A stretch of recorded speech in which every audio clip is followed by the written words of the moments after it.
So chapter number 8 that is controlling. Controlling क्या है? Controlling is the process of comparing the actual performance with the planned performance. जो हमने planning set की थी, objective set किया हुआ था, उससे हमने अपनी एक्चुअल आउटपुट को कंपेयर करना है and to find the deviations deficiencies and then further to remove the deficiencies. Right, हमने प्लान किया पहले फंक्शन में, पहला प्लानिंग था, फिर ऑर्गेनाइजिंग था, स्टाफिंग था, डायरेक्टिंग था और कंट्रोलिंग। लास्ट इसकी हम बात अब कर रहे हैं। प्लानिंग में हमने स्टैंडर्ड आउटपुट जिसे को कंसीडर कर ली, टारगेट सेट कर दिया, हम ये चीज अचीव करेंगे।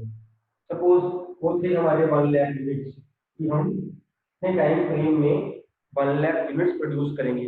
हमने उस हिसाब से ऑर्गेनाइज किया, रिसोर्सेज इकट्ठे किए, पर्सन अगर जरूरत रखे, फिर हमने यहाँ पे आके काम किया। ये एक्चुअल आउटपुट है। काम जिसे हम लास्ट चैप्टर में बात कर रहे थे, डायरेक्टिंग जाके जो काम है वो हमारा स्टार्ट हो रहा है। एक्चुअल आउटपुट यहाँ पे, ये प्लान आउटपुट है। इन दोनों को कंपेयर करना कंट्रोलिंग, कंपेयर करना, डेविएशंस डेफिशिएंसीज को कैलकुलेट करना।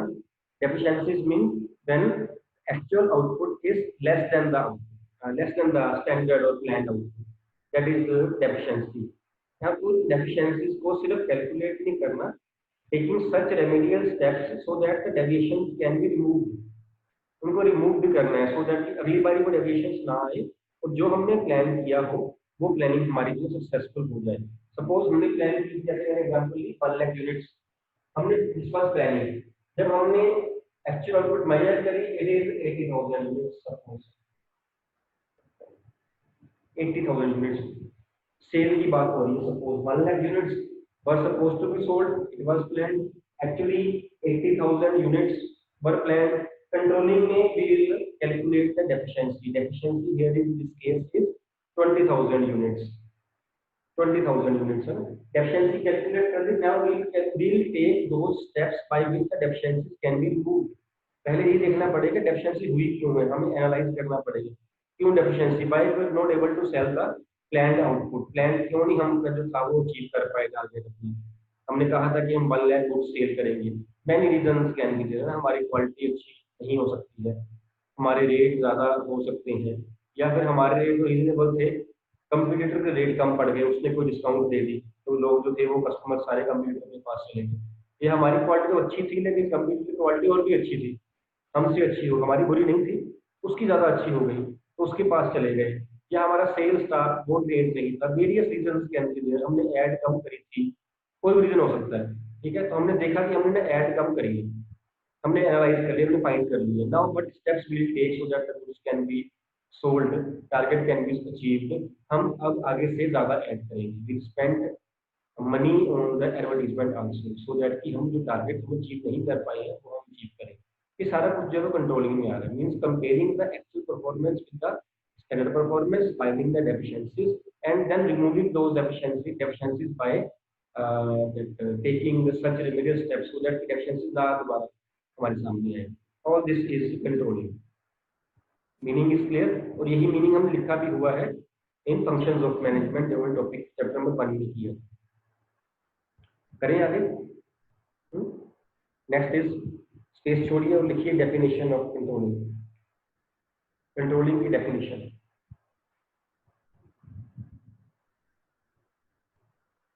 स्पेस छोड़ दीजिए, इसके लिए कोई एक डेफिनेशन जो सूटेबल लगे आपको वो लिखनी है आपने अलग अलग। Next is features of controlling.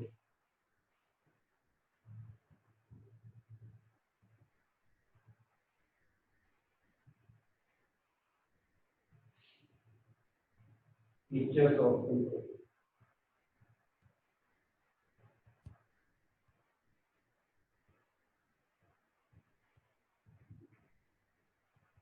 देखिए first feature is it is a continuous process. It is a continuous, repeated point है हर चैप्टर में अभी तक ये पॉइंट आया है। It is a continuous process, because controlling जो है वो चलती रहेगी। कंट्रोलिंग तो चलेगी तो हमने प्लानिंग भी किया था, प्लानिंग भी कंटिन्यूअस प्रोसेस है। जब प्लानिंग हो रही है तो कंट्रोलिंग भी हो रही है। हमने डायरेक्टिंग में भी किया, डायरेक्टिंग भी कंटिन्यूअस प्रोसेस है। When planning is continuous, directing is continuous, तो कंट्रोलिंग अपने आप कंटिन्यूअस होगी। और more management is a continuous process. Management है क्या? मैनेजमेंट प्रोसेस कैसे है? वो है process of functions, planning, organising, staffing, directing, controlling का। मींस बिजनेस जो है वो कंट्रोलिंग करता ही रहता है। प्लान्ड परफॉर्मेंस को एक्चुअल परफॉर्मेंस के साथ कंपेयर करना, रिमूव करना डेफिशिएंसीज को, उससे पहले डेफिशिएंसीज कैलकुलेट करना, ये चीज जो चलती रहती है बिजनेस में। Second is it is looking ahead, it is looking ahead means future, it is futuristic, we can say it is looking ahead, हम फ्यूचर देख रहे हैं, हम क्या कर रहे हैं, हम कंट्रोलिंग कर रहे हैं so that the deviations can be remove, जो फ्यूचर में आ सकती हैं वो deviation those can be remove, so it is looking ahead. और एक और पॉइंट है, it is looking back, looking back, looking back कैसे है, because we are comparing actual output with the planned output. Controlling से पहले वो दोनों चीजें हो चुकी हैं, प्लानिंग भी पहले हो चुकी है और एक्चुअल आउटपुट परफॉर्मेंस भी पहले हो चुकी है। तो हम प्रीवियस, हम अपना पिछला पीरियड को देख रहे हैं जो हम काम कर चुके हैं। तो एक क्वेश्चन बनता है, प्लानिंग इज लुकिंग अहेड और लुकिंग बैक। ये क्वेश्चन केस स्टडी में आ चुका है कि दो पार्टनर्स, दो फ्रेंड्स थे, से Rohit and Mohit. Rohit said it is controlling is looking ahead, Mohit says controlling is looking back, who is right? So neither Rohit nor Mohit, actually both are right because controlling is looking ahead and back both। ठीक है, 3 marks 4 marks में question आ चुका है ये वाला। Next is it is action oriented, action oriented means the purpose of the controlling is to do the action of what, action of removing the deficiencies, means all the controlling function is oriented towards the action of removing the various deficiencies found in the actual output when we compared it with the planned output। जो deviations आई उनको remove करने के लिए जो हमने action लेना है, that is the controlling. Next is controlling is all pervasive, controlling is all pervasive. ये भी पॉइंट हम पहले कर चुके हैं, it is all pervasive means it is required everywhere. It may be business organization, it may be non-business organization, it may be political party, it may be religious function, it may be family function. Everywhere controlling is required. Doesn't mean that we are studying business studies only in business. It is required. Controlling is required everywhere. Every time we compare the actual output with the standard output. हमने भी जब हमारा exam शुरू होते हैं या हमारा year, हमारी टर्म शुरू होती है, हम भी प्लान करते हैं, हम भी प्लान करते हैं कितने परसेंट मार्क्स लेने हैं हमने, फिर हम एक्चुअल आउटपुट कंपेयर कर अपने एक्चुअल आउटपुट पढ़ते हैं, उसको पेपर देते हैं, है ना। पेपर देते हैं तो टीचर्स जो हैं वो आपकी एक्चुअल आउटपुट को मेजर करते हैं, डायरेक्टिंग हो गया, then you compare the actual output means your marks with the planned output, जो आपने मार्क्स सोचे थे उससे आप कंपेयर करते हो। Even in studies controlling is here. फिर आप उन डेफिशिएंसीज को फिर आप देखते हो कि मैंने तो कहा था इतने मार्क्स आएंगे, मेरे कम क्यों आए हैं मार्क्स, है ना। तो फिर आप लोग जो है वो एफर्ट्स करते हो जिससे आपके मार्क्स कम हो रहे हैं। जिस सब्जेक्ट में ज़्यादा रिक्वायरमेंट है, मेहनत किया वो करते हो, सो कम रिक्वायरमेंट है वहाँ से टाइम निकाल के आप डिफिकल्ट सब्जेक्ट में लगा देते हो। तो वो जो है वो measures you are taking to improve your performance. Controlling तो हर कहीं यहाँ भी हो रही है, वो चाहे बिजनेस एक्टिविटी हो, वो चाहे नॉन बिजनेस हो, वो चाहे रिलीजियस फंक्शन हो, चाहे पॉलिटिकल पार्टी हो, है ना, वहाँ पे कुछ हो रहा हो, मैनेजमेंट हो रही हो, चाहे वो हमने पहले बात करी फैमिली फंक्शन आ जाए, everywhere controlling is required. These are the features of controlling. Next is topic is importance of controlling.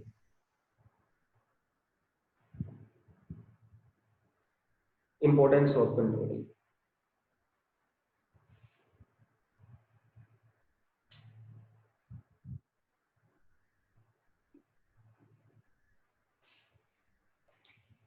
First point is achievement of organizational goals. Achievement of organizational goals.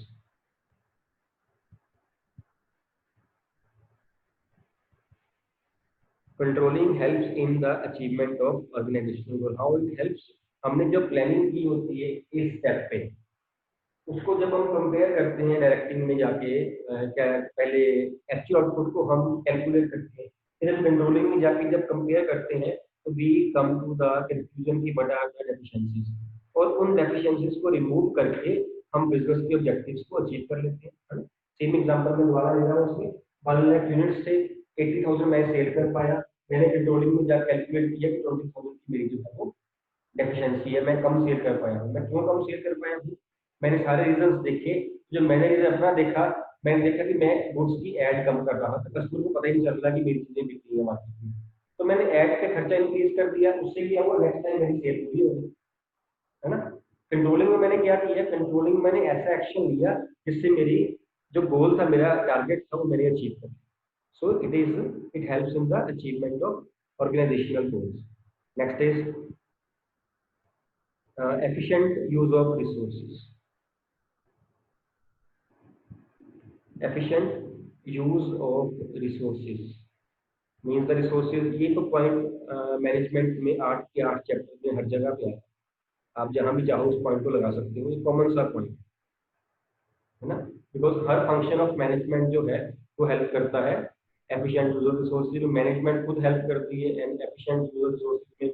उससे बाद हमने चैप्टर प्रिंसिपल्स ऑफ मैनेजमेंट पढ़ा था, वहां भी हम जब principal लगाते हैं वहां भी हम एफिशिएंट यूज ऑफ रिसोर्सेज की बात करते हैं। तो कंट्रोलिंग है वो भी इनेबल करती है बिजनेस को, so that the resources can be used to its best possible level. क्योंकि यहाँ पे जो वेस्टेज रिसोर्सेज हो रही है, 1 लाख का प्लान था, 1 लाख के हिसाब से प्लानिंग करी, 1 लाख के हिसाब से रिसोर्सेज किए, 1 लाख के हिसाब से हमारे पास स्टाफ है, लेकिन काम हो रहा है 80,000 यूनिट्स का, इतने रिसोर्सेज हमने नॉट बीइंग मैनेज्ड प्रॉपर्ली। और कंट्रोलिंग में जब आप जाके हमने देखा कि ये काम क्यों नहीं हो रहा है, सेम एग्जांपल में एडवर्टाइजमेंट नहीं हो रही थी, when we started advertising the products, तो हमारे रिसोर्सेज जो थे वो बेस्ट यूज पे अपने आप आ गए, बिकॉज हम 1 लाख का हम सामान बना सकते थे, बेच सकते थे, हम कम बेच रहे थे।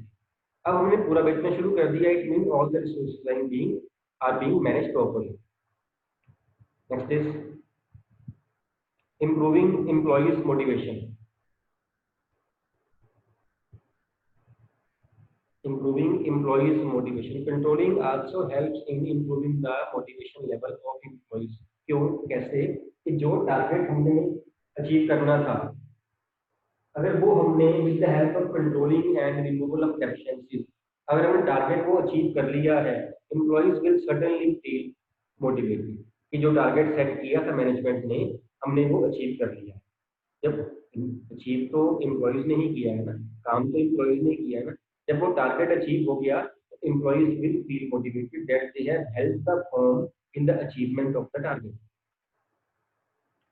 Next is judgement of accuracy of standards. Sir improve repeat करना sir. Judgement of accuracy of standards,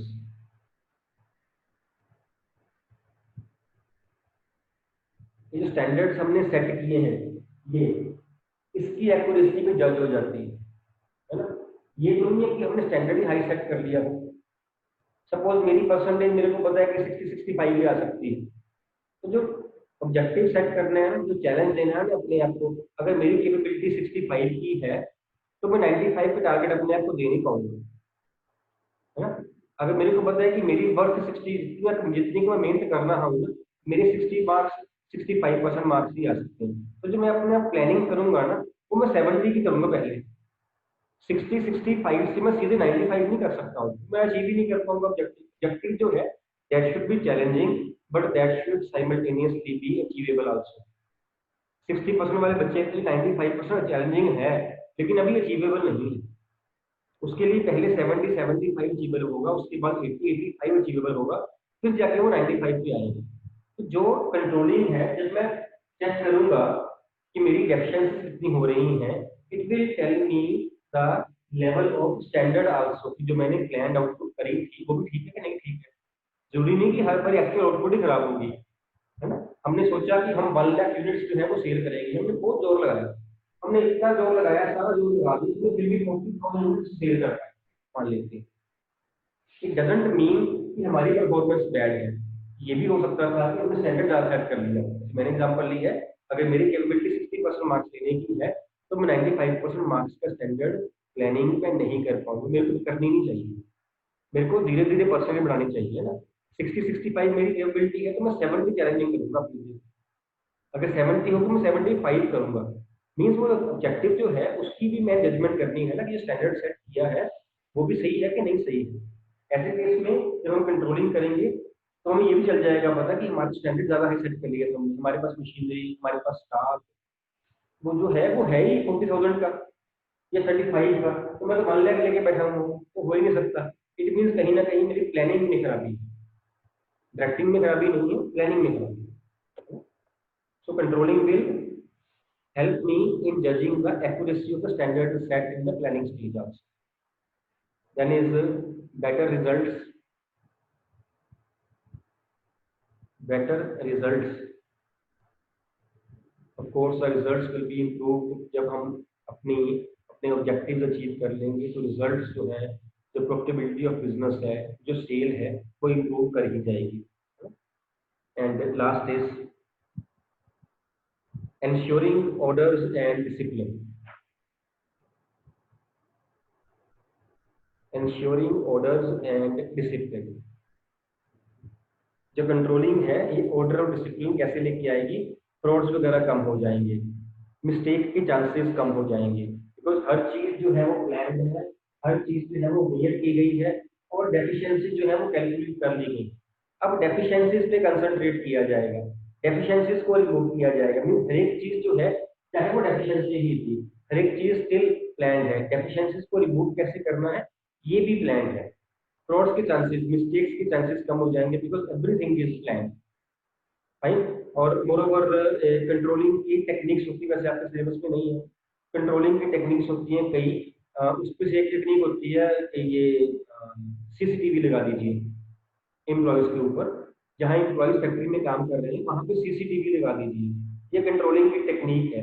हम यहाँ पे ये भी एग्जांपल ले सकते हैं कि how it ensure the order and discipline, कि सीसीटीवी अगर एम्प्लॉयज के ऊपर लगा दिए जाएं तो जो भी वो काम कर रहे हैं वहाँ पे डिसिप्लिन रहेगा, वहाँ पे ऑर्डर, हर एक चीज ऑर्डर में रहेगी, बिकॉज एम्प्लॉयज को पता है कि यहाँ मिस्टेक का चांस कोई नहीं है और यहाँ फ्रॉड का चांस भी कोई नहीं है। ठीक है, एग्जाम्पल साथ में सीसीटीवी कर लो, बिकॉज वो टेक्निक्स आपके सिलेबस में नहीं है, वो हम यहाँ डिस्कस नहीं कर सकते। ठीक, so this is the importance of controlling. And one more topic is here, आज का लास्ट टॉपिक है लिमिटेशंस ऑफ कंट्रोलिंग।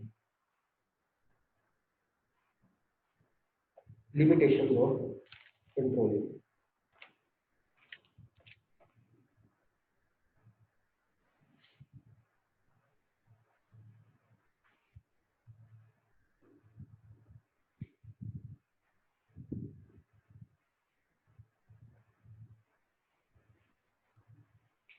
लिमिटेशंस जो कंट्रोलिंग के स्कोप से बाहर जो बातें हैं उसकी बात हम यहाँ करेंगे। इसमें फर्स्ट पॉइंट है difficulty in setting qualitative standards.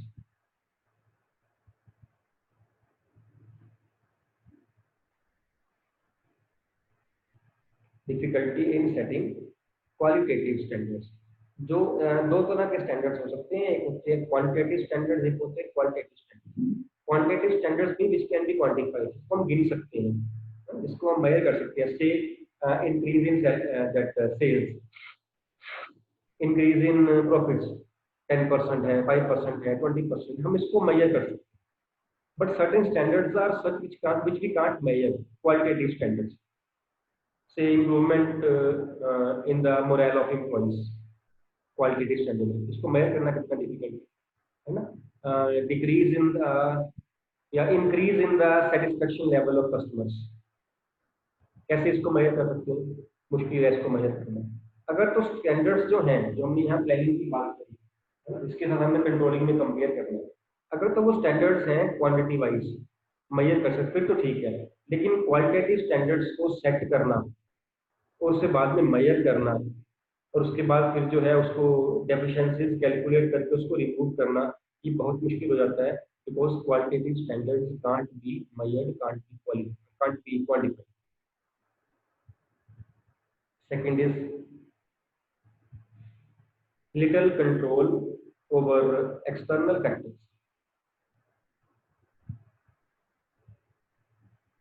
Little control over external factors, certain factors are such, हमने चैप्टर बिजनेस एनवायरनमेंट भी किया था, हमने वहां भी ये बात करी थी कि सर्टेन फैक्टर्स आर सच जो बिजनेस कंट्रोल के बाहर होते हैं।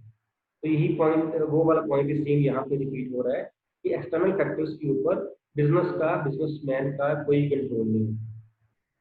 For example changes in government policy, कोई कंट्रोल नहीं है, गवर्नमेंट हमारे हिसाब से नहीं चलेगी।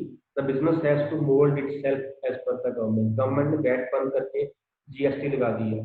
कोई बिजनेसमैन कह सकता है कि नहीं जी मैं जीएसटी लूंगा, मैं तो बैट ही लूंगा? कह ही नहीं सकता, पॉसिबल ही नहीं है ना? तो गवर्नमेंट ने चेंज करके सारा कुछ, गवर्नमेंट किसी बिजनेस को बंद करवा देते हैं, नहीं जी आपने ये बिजनेस नहीं करना है। क्या बिजनेसमैन का उसके ऊपर है कुछ, कोई जोर है उसके ऊपर? कोई कंट्रोल ही नहीं, कुछ भी नहीं है ना? ये इंडिया चाइना की बात हो रही थी, तो जो चाइना के आ रहे थे प्रोडक्ट्स, इंडियन गवर्नमेंट ने उसकी इम्पोर्ट ड्यूटी, बिकॉज सस्ते मिल रहे थे तो इंडियन जो प्रोडक्ट्स थे वो पीछे रह रहे थे, चाइना के प्रोडक्ट्स ज्यादा बिक रहे थे। इंडियन गवर्नमेंट ने इम्पोर्ट ड्यूटी इंक्रीज करते करते करते काफी इंक्रीज कर दी। अब क्या बिजनेस कह सकता है नहीं जी मेरे को प्रॉफिट कम हो रहा है, मैं अब चाइना से कैसे सामान मंगवाऊंगा, मेरे लिए तो कम कर दीजिए? हो सकता है ऐसा? हो ही नहीं सकता। Certain factors are such which are external to the business but they affect the business and business has no control over those factors। तो while doing business हमें हमारे वो कंट्रोल में ही नहीं है ना? जो हम डायरेक्टिंग करेंगे, एक्चुअल आउटपुट जो हम करेंगे उस टाइम पे हमारे कंट्रोल में ही नहीं है। अगर कोई पॉलिसी चेंज हो जाए सपोज गवर्नमेंट की, हमारा काम करते करते बीच में ही कहीं, अगर कोई लीगल एनवायरनमेंट सपोज चेंज हो जाए, अगर कोई डिमांड शिफ्ट हो जाए, कस्टमर पहले एक चीज पसंद कर रहा था, अब डिमांड शिफ्ट करके वो हमारा बिजनेस छोड़ के किसी और बिजनेस में चला गया सपोज, है ना? कस्टमर का इनकम लेवल कम ज्यादा हो जाए, वो हमारा बिजनेस छूट जाए, ऐसी चीजों के ऊपर हमारा कोई हमारा कंट्रोल नहीं है। कंपटीशन बढ़ जाए, सपोज नया कंप्यूटर मार्केट में आ गए, हमारा शेयर हो ले गया, हम कैसे किसी को कह सकते हैं कि आपने नहीं करना चाहिए, आप कैसे आप बिजनेस कर सकते हो? ये तो हम कर रहे हैं, है ना?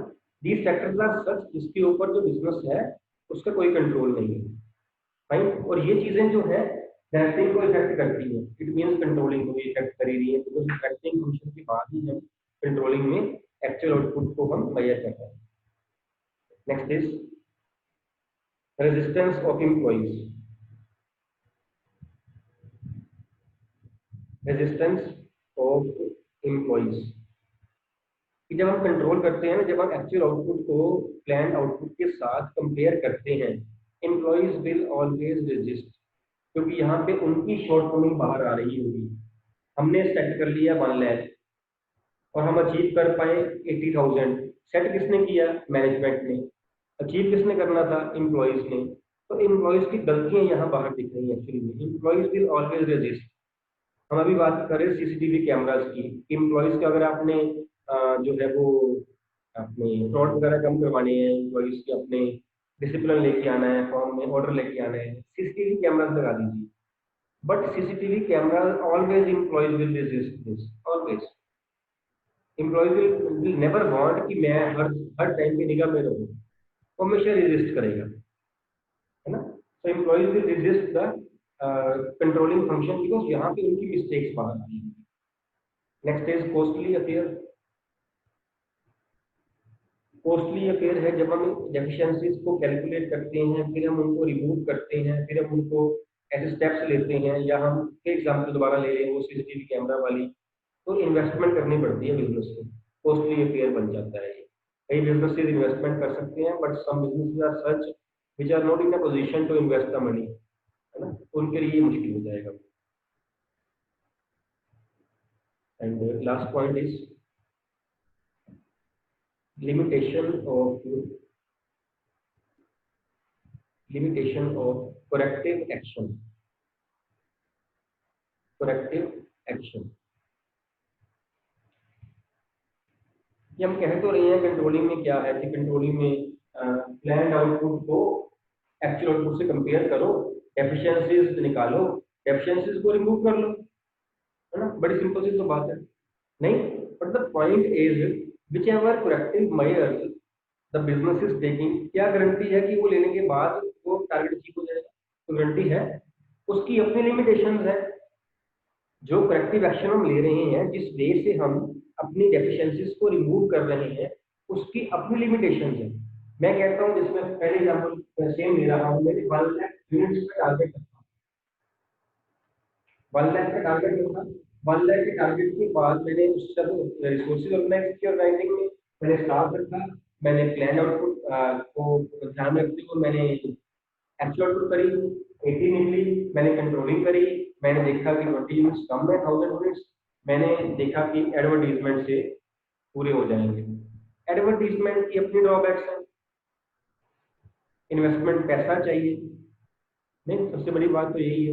कोई और वे करेंगे, से हम कहते हैं कि हमारा सेल्स स्टाफ ट्रेंड नहीं है, सेल्स स्टाफ को ट्रेनिंग दे दीजिए। अब सेल्स स्टाफ को ट्रेनिंग देना तो सा इजी है, टाइम भी चाहिए, पहले सेल्स स्टाफ को निकालेंगे वहां से, फिर ही ट्रेनिंग देंगे, उस पर पैसा खर्चेंगे, उसकी अपनी लिमिटेशन है, हर जगह पैसा चाहिए।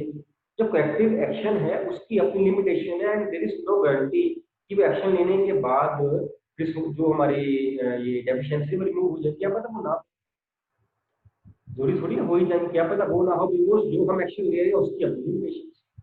तो कोई जरूरी नहीं, कंट्रोलिंग करने के बाद जो है वो हमारी डेफिशिएंसी रिमूव, हाँ चांसेस बढ़ जाते हैं। जब हम डेफिशिएंसी जो कर लेंगे, कैलकुलेट कर लेंगे, चांसेस हमारे बढ़ जाएंगे, लेकिन ये जरूरी बिल्कुल नहीं है कि वो डेफिशिएंसीज भी रिमूव हो जाएंगी, है ना। हम कहते हैं कि मैंने सोचा था कि मेरे 80% मार्क्स आएंगे, आए मेरे 70%, 10 कम क्यों हुए? अच्छा मैंने ये नहीं किया था, मैंने ये नहीं किया था, मैंने ना अकाउंट्स कम पढ़ा था, इसलिए मेरे अकाउंट्स में कम मार्क्स आए हैं, तो मैं क्या करूंगा, मैं अकाउंट्स का टाइम बढ़ा दूंगा सपोज। अब जब मैं अकाउंट्स का टाइम बढ़ाऊंगा तो किसी और का मैं कम कर दूंगा, किसी टाइम तो उतना ही है, किसी और का मेरी भी उतनी एफिशिएंसी है ना, उतनी कैपेसिटी है मेरी पढ़ने की, तो मैं वहां बढ़ाऊंगा 1-2 घंटे, तो मैं किसी और को, मेरे वहां बढ़ जाएंगे अकाउंट्स में, बिजनेस में सपोज, या कहीं और कम हो जाए, फायदा क्या हुआ? डेफिशिएंसी तो फिर भी मूव नहीं हुई। बात समझ रहे हो? ठीक है, so these are the limitations of controlling.